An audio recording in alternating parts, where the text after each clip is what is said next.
ဘာသားတွေကမြေပြင်မှာတစ်ခုကိုတစ်ကနေခလုတ်တိုက်လိုက်တာနဲ့လင်းခေါ်ပေးအောင်လင်းလာပေးအောင်လင်းလွတ်ပေးအောင်အဲ့လိုပုံစံမျိုးတွေဖြစ်နေတာတစ်ခုခုဖြစ်လိုက်တာနဲ့ကိုလင်းကိုတနေရတဲ့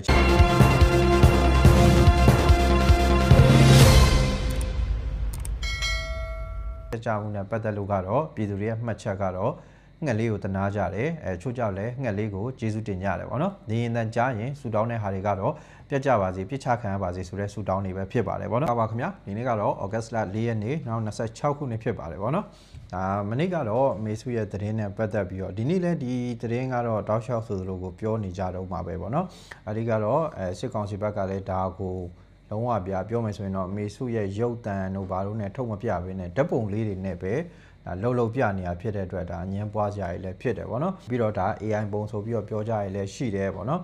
်ပြီးရင်တကယ်တွေ့ခဲ့ပါရဆိုတဲ့ပုံစံမျိုးနဲ့ထုတ်ပြန်ချက်တွေကိုလည်းတွေ့ရတာဖြစ်တဲ့အတွက်ပေါ့နော်မေဆုကိုလုံးဝဒါပြောမယ်ဆိုရင်တော့လှုပ်ရှားမှုတွေနဲ့ရုပ်တံတွေနဲ့ပြီးရင်ရှေ့ကိုမထွက်မလာမချင်းပေါ့နော်ဒါကျွန်တော်တို့ကလက်ခံရခက်ကြီးဖြစ်နေတာပေါ့လေနော်ဆိုတော့စစ်ကောင်စီကယုံပါတယ်ဗျာအဲ့ဒါကြောင့်မလို့ဒါကျွန်တော်တို့တွေလူခေါင်းဆောင်လည်းဖြစ်တဲ့အတွက်ပေါ့နော်ပို့ပြီးတော့စိတ်ပူကြတာဖြစ်တယ်ပို့ပြီးတော့မျှော်ကြတာဖြစ်တယ်ပေါ့နော်အဲ့တော့ဒီသတင်းတွေကတော့ဒါစစ်ကောင်စီဘက်ကတမင်ကိုယုံညံ့တဲ့လောက်ရက်တွေနဲ့ဆက်ပြီးတော့လုံနေဦးမှာပဲပေါ့နော်အဲအကြောင်းမလို့လဲဒီကောင်တွေအခုဆိုရင်ပေါ့နော်ဒါပြည်သူမြစ်တာတွေစူးနေတာတွေတွေ့ရတယ်ရှိတယ်ပေါ့နော်ဒါမနေ့ကဆိုရင်ပဲဒါအမေဆွေရဲ့သတင်းအပြင်ကိုမှစစ်ကောင်စီဘက်ကတိုက်လေရင်တစည်းပြတ်ကြပါရဲဆိုတဲ့သတင်းလည်းရှိတယ်ပေါ့နော်အဲ့တော့အဲ့ဟာဆိုရင်ဒါတမတော်လေတိုက်ခိုက်ရေးလေရင်တစည်းလေ့ကျင့်ပြန်တန်းရေးဆောင်ရွက်စဉ်ငှက်တကောင်ဖြင့်တိုက်ခိုက်မှုဖြစ်ပွားခဲ့ပြီးမတော်တဆမှုဖြစ်ပွားဆိုပြီးတော့ဒီလိုမျိုးကောင်းစဉ်ကြီးနဲ့ထုတ်ပြန်တာတွေလည်းတွေ့ရတယ်ပြီးရင်သူတို့ရဲ့ဒီဝါရဖြန့်ရုပ်သံ channel တွေကနေပြီးတော့လည်းဒီသတင်းနဲ့ပတ်သက်လို့ပေါ့နော်ဒါသတင်းတွေတင်လာတယ်လည်းတွေ့ရတယ်ပေါ့နော်ဒီစာကိုဒါနောက်26ဩဂတ်လ3ရက်နေ့ရက်စွဲနဲ့ပေါ့နော်စစ်ကောင်စီကပြောထားတယ်ပေါ့နော်တက်မတော်လေးမှတိုက်ခိုက်ရေးလေရင်တစည်းဟာလေကျင့်ပြန်တန်ရေးဆောင်ရွက်စဉ်ဩဂုတ်လ3ရက်နေ့မနက်9:16မိနစ်ခန့်မှာရန်ကုန်တိုင်းဒေသကြီးမှော်ဘီမြို့ရဲ့အရှိတောင်ဘက်မီတာ8500ခန့်အကွာညောင်နှပင်ကျေးရွာအနီးသို့ရောက်ငှက်တကောင်ဖြင့်တိုက်ခိုက်မှု bash right ဖြစ်ပွားပြီးအင်ဂျင်ကန်အတွင်းသို့ဝင်ရောက်တာကြောင့်အင်ဂျင်မီးလောင်မှုဖြစ်ပွားခဲ့ရာလေရင်မှုအနေဖြင့်လေရင်ရဲ့အနေအထားကိုလူနေအိမ်ရှင်းနဲ့အရက်မျက်နှာဘက်သို့လှည့်ပြီးအီဂျက်ပြုလုပ်ပြီးခုံထွက်ခဲ့ကြောင်းသိရပါတယ်။ရှော့ဦးဗျာ။ဘာကြောင့်လဲဆိုတော့သူကရန်တမ်းပြီးတော့ကြောက်လန့်တကြားအီဂျက်လောက်တာပေါ့နော်အဲ့လို eject လောက်တာတော့မှပဲဒါလင်းရဲ့အနေထားကိုလူနေအိမ်ရှင်းလင်းတဲ့အရက်မျက်နှာကိုလှည့်ပြီးတော့ eject လောက်တယ်ဆိုပြီးတော့ပြောထားသေးတာပေါ့နော်အဲ့တော့စဉ်းစားကြည့်ပေါ့ဗျာပြည်သူကိုနေ့စဉ်ပေါ့နော်ဒါလေကြောင်းတိုက်ခိုက်မှုတွေလုပ်နေပါတယ်ဆိုတော့ဒီစစ်ကောင်စီရဲ့လေတက်ကကောင်းနေပြီးရင်အဲ့လိုမျိုးပြစ်မှတ်တစ်ခါသွားပြီးတော့တက်ထိမှန်အောင်ပြစ်ခတ်နိုင်တဲ့ဟေ့ဆိုရင်ပေါ့နော်ဒါ KB တဲကနေပြီးတော့ပတ်စံလွှဲပေးပါတယ်ဆိုတဲ့ပုံစံမျိုးတွေကစသတင်းတွေထွက်လာတာဖြစ်တဲ့အတွက်ပေါ့နော်ဒီလိုမျိုးဒါလေကြောင်းတစ်ခါလောက်ရင်ပတ်စံရနေပါဆိုတဲ့ကောင်တွေကအခုလိုမျိုးပြည်သူကိုစဉ်းစားထားပြီးတော့ပေါ့နော်ပြည်သူတွေမထိခိုက်အောင်လုပ်မယ်လို့ထင်လားပေါ့နော်ကျွန်တော်တို့လုံးဝမထင်ဘူးပေါ့နော်ဒါသူတို့ကအမြဲတမ်းမှဒီလိုပုံစံမျိုးပဲထုတ်ပြန်နေကြဖြစ်တဲ့ပုံစံမျိုးပြီးတော့ကျတော့ပြည်သူကိုထိခိုက်နေတာမှာဆိုလို့ဘယ်လိုမျိုးတော့အနစ်နာခံခဲ့တာဆိုတဲ့ပုံစံမျိုးကအမြဲတမ်းပြောနေကြဖြစ်တယ်ပေါ့နော်ဆိုတော့ပြက်ကြတာကရန်ကုန်တိုင်းမော်ဘီမြို့နယ်ညောင်နှပင်ကျေးရွာနီးမှာပြက်ကြတာဖြစ်တယ်ပြီးတော့လေ့ကျင့်ပြန်တန်းနေစဉ်ပြက်ကြတယ်ဆိုပြီးတော့ပြောထားတာတွေ့ရတယ်ဒါကတော့သူတို့ပြောနေကြအကြောင်းပြချက်ပဲဖြစ်တယ်အာနာသိမ်းပြီးနောက်ပိုင်းမှာမင်းအောင်လှိုင်လေတက်ကတကယ်တမ်းပြောမယ်ဆိုရင်လေ့ကျင့်ချိန်တောင်မှမရောက်လေ့ကျင့်ပေးခြင်းနဲ့ဆိုရင်တော့မှပဲသူကအခုချိန်မှာလက်တွေ့ပုံစံမျိုးနဲ့လေ့ကျင့်ပေးတဲ့ဟာတွေကိုပို့တွေ့ရတယ်ပေါ့နော်အဲ့တော့ရှေ့ပိုင်းမှာအတွေ့အကြုံရှိပါတယ်ဆိုတဲ့သူတွေပေါ့နော်အဲ့လိုလူတွေနဲ့အခုမှဒါအစ်စ်ပေါ့နော်ဒါတခါမှလည်းဒါပြန်တမ်းမှုမလုပ်ရသေးဘူးဒါလေကြောင်းတိုက်ခိုက်မှုမလုပ်ဘူးသေးတဲ့သူတွေကိုတွဲပြီးတော့ဒါဒီလိုမျိုးဒါလေ့ကျင့်ရင်းနဲ့တခါတည်းဒါလေကြောင်းတိုက်ခိုက်တဲ့နေရာမှာတင်ယူခိုင်းတာမျိုးတွေရှိတယ်ဒါကျွန်တော်ရှေ့ပိုင်းမှာလည်းအဲ့အတိုင်းပဲသိခဲ့ရတယ်အဲ့လိုမျိုးပုံစံမျိုးနဲ့ထွက်လာတဲ့သူတယောက်စီကနေပြီးတော့ဒီအကြောင်းအရာကိုသိခဲ့ရတယ်ပေါ့နော်လေတက်ကရာရှိတယောက်ကလည်းဒါကိုပြောပြဘူးတယ်အဲ့တော့အဲ့လိုပုံစံမျိုးနဲ့ဗျာလေ့ကျင့်ချိန်တော့မရဘဲနဲ့ပေါ့နော်သူတို့ကဒါဒီလုံးဝလေရင်မူးအောင်ကိုပဲပေါ့နော်မြေပြင်မှာဒါလေကြောင်းတိုက်ခိုက်မှုတွေလုပ်နေရတာဖြစ်တယ်ဆိုတော့လေရင်ပိုင်းလို့ဆိုတဲ့ကောင်တွေကနားချိန်တော့မရဘူးပေါ့ဗျာအဲ့တော့အဲ့ဒါတောင်မှပဲသူကလေ့ကျင့်ပြန်တန်းနေစဉ်ပြတ်ကြရဆိုပြီးတော့ပြောထားတာပေါ့နော်အဲ့တော့ဘာကြောင့်အဲ့လိုပြောတာလဲပေါ့နော်ပြီးရင်ငှက်နဲ့တိုင်မီလို့ပေါ့နော်ဒါ best strike ပေါ့နော်အဲ့လိုမျိုးပုံစံမျိုးနဲ့ပြတ်ကြတယ်ဆိုပြီးတော့ပြောထားတဲ့အကြောင်းအရာရှိတယ်အဲ့ဥစ္စာတွေကရောဖြစ်နိုင်ခြေရှိလားပေါ့နော်ပြီးတော့သူတို့ထုတ်ပြန်တဲ့အထဲမှာဘာတွေကွဲလွဲနေသလဲပြီးတော့ဘယ်ဟာတွေကဖြစ်နိုင်ခြေရှိသလဲဘယ်ဟာတွေကတော့လုံးဝမဟုတ်ဘူးလဲဆိုတဲ့အကြောင်းအရာတွေကိုဒီနေ့သုံးသပ်ကြည့်အောင်နဲ့ပတ်သက်လို့ပေါ့နော်လေရင်ပြတ်ကြတာပဲဖြစ်ဖြစ်ပြစ်ချခံရတာပဲဖြစ်ဖြစ်အဲ့လိုပြစ်ချလို့ပြတ်ကြလို့သူတို့ဘက်ကဆုံးရှုံးမှုရှိတိုင်းမှာသူကအမြဲတမ်းမှာပေါ့နော်လေ့ကျင့်ပြန်တန်းလို့ဆိုတဲ့ပုံစံမျိုးတွေပေါ့နော်ဒါမတော်တဆဆိုတဲ့ပုံစံမျိုးတွေဘာကြောင့်မလို့ဒီလိုမျိုးတွင်ပြောနေတာလဲပေါ့နော်ဒါတကယ်တမ်းပြောမယ်ဆိုရင်တော်လိုင်းအင်အားစုတွေဘက်ကအကြိမ်ကြိမ်ပြစ်ချနိုင်ခဲ့တဲ့ဟာတွေရှိတယ်ဒါပေမဲ့စစ်ကောင်စီဘက်ကဆက်ချွတ်ယွန်းနေဆိုပြီးတော့ပဲအမြဲတမ်းပြောတယ်လေ့ကျင့်ရင်းနဲ့ ဒါမတော်တဆဖြစ်တယ်ဆိုပြီးတော့ပဲအမြဲတမ်းပြောတယ်ပေါ့နော်ဘာလို့လဲဆိုရင်ဒါသူတို့ရဲ့လေရင်ရဟတ်ရင်တွေကိုတော်လိုင်းတပ်ဖွဲ့တွေပြစ်ချနိုင်ခဲ့တယ်လို့တရားဝင်ခံလိုက်ရင်သူတို့အတွက်အများကြီးထိခိုက်ပါတယ်နေတဲ့သူတွေရှိမပြဒါနိုင်ငံကားပဲဖြစ်ပေါ့နော်အခုလိုမျိုးပေါ့နော်မြန်မာအရေးကိုစိတ်ဝင်စားစောင့်ကြည့်ခံနေရတဲ့အခြေအနေမျိုးမှာဘယ်ဘက်ကအရေးတာမလဲဘယ်ဘက်ကအလေးတာမလဲဘယ်ဘက်ကတော့အားနည်းနေပြီလဲဆိုတဲ့ပုံစံမျိုးပေါ့နော်အမြဲတမ်းမှာအချက်လက်တွေနဲ့စောင့်ကြည့်နေတဲ့သူတွေရှိကြတယ်ပေါ့နော်ဆိုတော့အဲ့လိုမျိုးစောင့်ကြည့်နေတဲ့သူတွေအတွက်ကိုလည်းသူတို့ကရည်ရွယ်တယ်ပေါ့နော်ဘာကြောင့်လဲဆိုတော့စောင့်ကြည့်လေ့လာနေတဲ့သူတွေကဒေါ်လာရင်းဘက်ကတော့ပြစ်ချနိုင်တယ်ပြောတယ်စစ်ကောင်စီဘက်ကတော့ဆက်ချွတ်ရင်းနဲ့ပြောမယ်ဆိုရင်တော့အားလုံးကတော့ဗျာဟိုကိုယ့်ဘက်ကပဲအရေးတာတယ်ကိုကပဲလုံနိုင်နေဆိုတဲ့ပုံစံမျိုးပြောကြတာပဲဆိုတဲ့အမြင်မျိုးရှိတယ်ဗျအဲ့တော့စောင့်ကြည့်နေတဲ့သူတွေကလည်းအဲ့လိုပဲအေးဘော်လေးတော်လိုင်းဘက်ကတော့ဒီလိုပဲပြောမှာပေါ့အေးဘော်လေးစစ်ကောင်စီဘက်ကတော့ဒီလိုပဲပြောမှာပေါ့ဆိုတဲ့အဆင့်မှာတင်ဒါသူတို့ကရက်သွားကြတယ်ဗျဘယ်ဘက်ကပြောတာမှန်တယ်လဲဆိုတဲ့တက်တည်ချက်လက်ကြတော့လည်းမရှိနေဘူးပေါ့နော်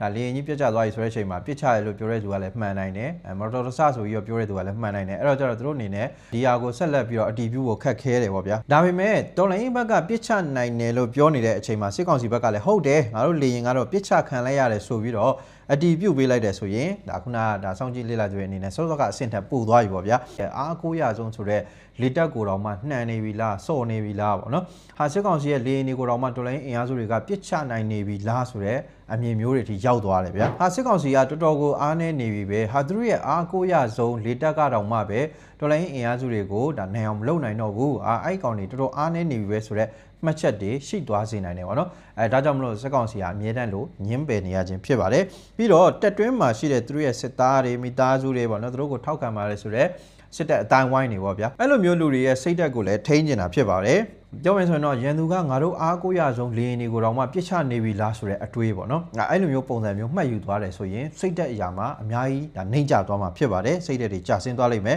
အဲ့လိုမျိုးတွေများလာတယ်ဆိုရင်ဒါစစ်ကောင်စီအတွက်ပေါ့နော်မင်းအောင်လှိုင်အတွက်စစ်တောင်မှတိုက်ပေးရမှာမဟုတ်တော့ဘူးသူတို့ကိုထောက်ခံနေတဲ့သူတွေကလည်းထောက်ခံမှုတွေကျသွားလိမ့်မယ်ဒါကြောင့်မလို့အမြဲလိုသူကမတော်တဆဆိုတဲ့ပုံစံမျိုးပေါ့နော်ဇော်မဲလုံးလေးကထွက်ပြီးတော့ပြောနေရတာဖြစ်ပါတယ်ဗောနော်အခုတော့ဇုံမင်းလို့မဟုတ်တော့သူ့ညီမပေါ့အားကြောင့်မဲ့ဒီလေရင်တစည်းပြတ်ကျသွားပါစီသူတို့ကဘယ်တော့မှဝန်ခံမှာမဟုတ်ဘူးဆက်ချွတ်ယွင်းတာလို့ပဲပြောမှာဖြစ်ပါတယ်ပြည်သူကိုလေကြောင်းတိုက်ခိုက်ပြီးပြန်လာလို့မတော်ဆပြတ်ကျတယ်ဆိုရင်တော့မှပဲအခုလိုပဲလေ့ကျင့်ပြန်တန်းရင်ပြတ်ကျတယ်ဆိုပြီးတော့ပဲပြောနေမှာဖြစ်ပါတယ်ပြီးတော့ဒီ bus strike ဆိုတဲ့ဟာဗောနော်ဒီငှက်နဲ့တိုက်ပြီးလို့ငှက်ကြောက်မလို့လေရင်ပြတ်ကျတဲ့ဖြစ်စဉ်ကအမှန်တကယ်ရှိလားဆိုတော့ရှိပါတယ်ကဘာတဝမ်းမှာပေါ့နော်အမှန်တကယ်ဖြစ်တတ်တဲ့လေကြောင်းအန်ဒီရဲ့တစ်ခုဖြစ်ပါတယ်စစ်လေရင်တွေရောဒါခီးတဲ့လေရင်တွေရော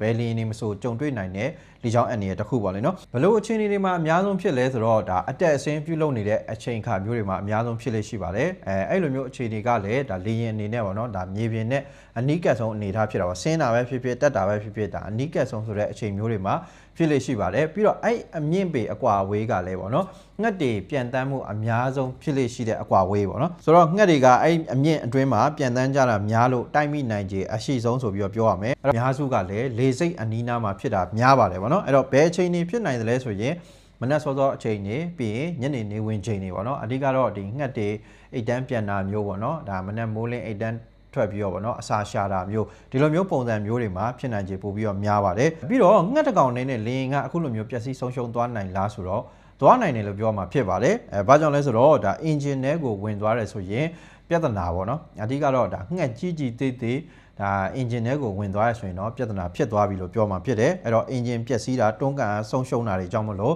့အခုလိုမျိုးပဲပျက်စီးထိခိုက်နိုင်ပါတယ်ဗောနော်အဲ့တော့တိုက်လေရင်တွေကပိုဆိုးတယ်လို့ပြောရမယ်တိုက်လေရင်ကဒါမြန်နှုံးမြင့်တဲ့အတွက်ပေါ့နော်မြေပြင်နဲ့ဒါအရန်နီးကပ်နေတဲ့အချိန်မှာတက်တာပဲဖြစ်ဖြစ်ဆင်းတာပဲဖြစ်ဖြစ်အခုလိုမျိုးဒါ engine ထဲကိုငှက်ကဒါဝင်ရောက်သွားတယ်ဆိုရင်လေရင်တွန်းကန်အားရုပ်တက်လုံးဝဆုံးရှုံးသွားပြီးတော့ခုနလိုမျိုးပြတ်ကြတယ်ဖြစ်ပွားနိုင်ပါတယ်ဗောနော်အဲ့တော့တိုက်လေရင်တွေကမြန်နှုံးမြင့်တာဖြစ်တဲ့အတွက်ဗောနော်ဒါငှက်သေးတယ်ဆိုရင်တော့မှထိခိုက်မှုရှိတတ်ပါတယ်ဗောဗျာမဟုတ်ဘူးဆိုပြီးတော့သိရတယ်ဗောဘာကြောင့်လဲဆိုတော့ engine နှလုံးရှိတဲ့လေရင်တွေတောင်မှပဲဒီ bus strike ဖြစ်လို့ပေါ့နော် engine ထဲကိုဒါငှက်ဝင်သွားတယ်ဆိုရင်တော့မှပဲ engine တစ်လုံးပျက်စီးသွားတယ်ဆိုရင်တော့မှပ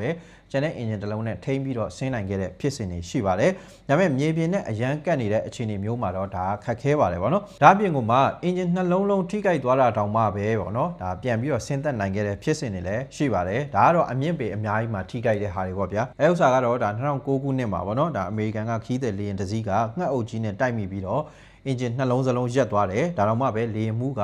ဒီအရေးပေါ်ဆုံးဖြတ်ချက်ချပြီးတော့ဗောနော်မြစ်ထဲကိုဆင်းနိုင်ခဲ့လို့လေယာဉ်ပေါ်မှာပါတဲ့ခီးသည်တွေအကုန်လုံးအသက်ရှင်သန်ခွင့်ရခဲ့တဲ့ ဖြစ်စဉ်လည်းရှိပါတယ်ဗောနော်အဲ့တော့အမြင့်ပေလိုက်ဖြစ်နိုင်ခြေအလွန်များသလားဖြစ်နိုင်ခြေများသလားဆိုပြီးတော့ခွဲခြားပြီးသတ်မှတ်ရင်အမြင့်ပေဒါလုံးဝမြေပြင်ကနေပြီးတော့ပေ900အထိဗောနော်အမြင့်ပေ900အထိဆိုရင်ဖြစ်နိုင်ခြေအလွန်များပါတယ်ပေ900ကနေပေ3000ဆိုရင်ဖြစ်နိုင်ခြေများတယ်ဗောဗျာဖြစ်နိုင်ခြေလျော့လာတယ်ပေ1000အထက်ဆိုရင်တော့ဖြစ်နိုင်ဒါကတော့ဒါပေနဲ့အလိုက်ဗောနော်ဒါဖြစ်နိုင်ခြေရာခိုင်နှုန်းကိုတွက်ချက်ထားတာဖြစ်တယ်ဒါပေမဲ့ပေ1000ကျော်အထက်မှာဆိုရင်ရောမဖြစ်နိုင်ဘူးလားဆိုတော့ဖြစ်နိုင်ခြေတော့တော်တော်နည်းတယ်။ဘာကြောင့်လဲဒီငှက်တွေကပေါ့နော်ပေ9000နဲ့အောက်ကိုပဲအများအပြားပြန်တန်းကြတာဖြစ်တယ်။ဒါပေမဲ့လည်းအဲ့ထက်အမြင့်ပိုင်းတွေပြန်တန်းကြတဲ့ဒါလက်ဒါလိုဟာမျိုးတွေပေါ့နော်။အဲ့လိုမျိုးငှက်တွေပြီးရင်အမြင့်ပေအများကြီးပြန်နိုင်ပါဆိုတော့ဒါတချို့ဒါယာစီရွှေ့ပြောင်းချိန်ပေါ့နော်။အဲ့လိုငှက်အုပ်တွေဆိုရင်လည်းဒါဖြစ်နိုင်ခြေတော့ရှိတယ်ပေါ့နော်ဒါပေမဲ့အဲ့ဒါအရန်ဖြစ်နိုင်ခြေနည်းတယ်ပေါ့ဗျာပြီးတော့လေရင်အတက်ဆင်းလုံနေတဲ့အချိန်တွေမှာဖြစ်တတ်ပါတယ်ပြီးရင်တိုက်လေရင်တွေကမျက်နှုံးမြင့်တဲ့အတွက်ပေါ့နော်အဲ့လိုမျိုးအတက်ဆင်းလုံနေတဲ့အချိန်မှာထိခိုက်သွားတယ်ဆိုရင်ဆုံးရှုံးနိုင်ခြေများပါတယ်ပြီးရင်ငှက်တစ်ကောင်နဲ့လည်းလေရင်တစ်စီးလုံးပြတ်ကျသွားနိုင်တဲ့အခြေအနေထိရှိပါတယ်ပြီးရင်အင်ဂျင်ကငှက်ဝင်သွားတယ်ဆိုရင်တွန်းကန်ဆုံးရှုံးတဲ့အတွက်ပေါ့နော်အင်ဂျင်တစ်လုံးနဲ့ပါတဲ့လေရင်တွေကပို့ပြီးတော့ပျက်စီးဆုံးရှုံးနိုင်ခြေများပါတယ်အဲ့တော့ဒါကတော့ဖြစ်နိုင်ခြေတွေကိုပြောပြတာပေါ့နော်ပြီးရင်သူတို့ဘက်ကလည်းဖြစ်နိုင်ခြေနဲ့ပတ်သက်တဲ့ဟာကိုလည်းဒါထုတ်ပြန်လာတာဖြစ်ပါတယ်ဒါလိုလက်ရှိလည်းဒါကြုံတွေ့နေရဆဲဖြစ်တဲ့လေကြောင်းအန္တရာယ်တစ်ခုဖြစ်တယ်ပေါ့နော်အဲ့တော့မဖြစ်နိုင်တာကကြတော့စစ်ကောင်စီရဲ့ထုတ်ပြန်မှုဘာကြောင့်လဲဆိုတော့ငှက်ကြောင့်မလို့ပြတ်ကျတယ်ဆိုတာကတော့ဟုတ်နိုင်တယ်လေ့ကျင့်ပြန်တန်းရင်းနဲ့ပြတ်ကျတယ်ဆိုတာကတော့မဖြစ်နိုင်ဘူးပေါ့နော်ဒါကတော့ကျွန်တော်လုံးဝဒါအယုံကြည်မရှိဘူးဗျာပြောလို့ပဲနိုင်ငံရဲ့နေရာနှံ့ပြားမှာဖြစ်ပွားနေပါတယ်ဆိုတော့ဒီတိုက်ပွဲတွေအတွင်းမှာဒါစစ်ကောင်စီဟာလေကြောင်းတိုက်ခိုက်မှုဇက်တိုက်လုပ်ရတယ်ပြီးရင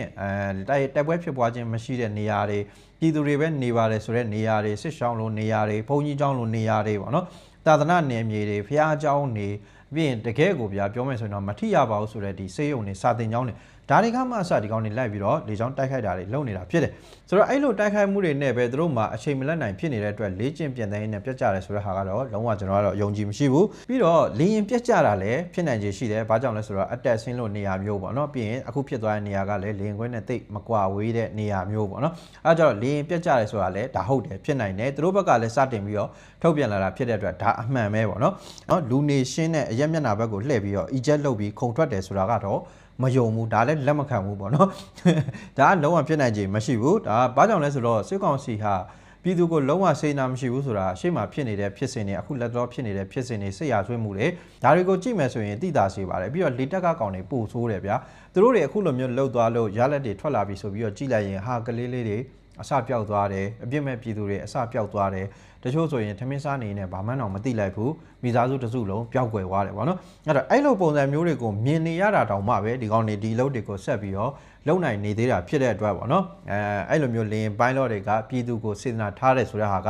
ကျွန်တော်တို့တော့လုံးဝလက်ခံလို့မရဘူးပေါ့ဖြစ်စဉ်မှာပြည်သူကဘာတွေများမှတ်ချက်ပေးကြလဲဆိုတော့ငှက်ကိုတနာရတယ်ပေါ့နော်ငှက်ကိုကျေးဇူးတင်ကြတယ်ငှက်လေးကိုတနာကြတယ်လေရင်အမှုတန်းတွေထိခိုက်ဒဏ်ရာရမှုမရှိဘူးဆိုပြီးတော့ထုတ်ပြန်တဲ့အပေါ်မှာကြတော့သဘောမကျဘူးပေါ့လေနော်ဒါစစ်ကောင်စီဘက်ကထုတ်ပြန်မှုဖြစ်တယ်အဲ့တော့ဒါကိုကြည့်ခြင်းအပြင်လူလူထောက်ခံမှုတွေဘယ်လောက်တောင်ရနေသလဲဆိုတဲ့ဟာကိုစဉ်းစားတာကြည့်တော့ပေါ့နော်ဒီပေါင်းစုံမှဖြစ်မဲ့အရာတစ်ခုဗျာခုနလိုပေါ့နော်အတက်အစင်းပုံစံမျိုးလည်းဖြစ်ရမယ်မြေပြင်နဲ့အနီးဆုံးဆိုတဲ့ပုံစံမျိုးလည်းဖြစ်ရမယ်ငှက်နဲ့လည်းတိုင်မိရမယ်အဲ့ငှက်ကအင်ဂျင်နဲ့လည်းဝင်ရမယ်ပေါ့နော်အင်ဂျင်ကလည်းတစ်လုံးနဲ့ဆိုတဲ့ပုံစံမျိုးဖြစ်ရမယ်ဆိုတဲ့ပုံစံမျိုးဗျာတိုက်လေရင်လည်းဖြစ်ရမယ်ပေါ့နော်အဲ့လိုပုံစံမျိုးအခြေအနေတွေပေါင်းစုံမှဖြစ်မဲ့အရာတစ်ခုပေါ့နော်တကယ်ကိုဖြစ်ပျက်သွားဖြစ်တဲ့အတွက်ပြည်သူကပျော်ကြတယ်ပေါ့နော်အဲ့တော့ဒါဟာလည်းပြည်သူမြစ်တာဆူးတာပဲပေါ့နော်ပြီးရင်ပြည်သူတွေကဘာကြောင့်ပျော်ကြရလဲဆိုတော့အခုနောက်ပိုင်းဒါစစ်ကောင်စီကပြည်သူကိုပဲအဓိကထားပြီးတော့လေကြောင်းတိုက်ခိုက်မှုတွေလုပ်နေတာပေါ့နော်အဲ့တော့ပြည်သူကအရင်တုန်းကလိုမျိုးပေါ့နော်လေရင်တန်ကြားတယ်ဆိုရင်အပြင်ထွက်ကြည့်ပြီးတော့တက်တာပြမယ်ဆိုတဲ့ပြည်သူတယောက်မှမရှိတော့ဘူးအဲ့လိုမျိုးတက်တာပြတဲ့ကလေးတယောက်မှမရှိတော့ဘူးပေါ့နော်အဲ့တော့လေရင်တန်ကြားပြီးဆိုတာနဲ့ဘုံကိုချင်းတွေကိုပြေးရတလိမ့်ဆန်လေးတွေကမှအစပေါ့နော်တီလေးတွေကမှအစအဲ့လိုမျိုးဘုံကိုချင်းနဲ့ဝင်ပုံးနေရတဲ့အနေထားပေါ့နော်ပြီးတော့ဗဇက်ကနေပြီးတော့အဲ့လိုမျိုးလင်းတန်ကြားတာနဲ့အလိုလိုထွက်တဲ့ဆူတောင်းစကားရှိတယ်ပေါ့နော်အဲ့ဒါကတော့ပြက်ကြပါစေပြစ်ချခံရပါစ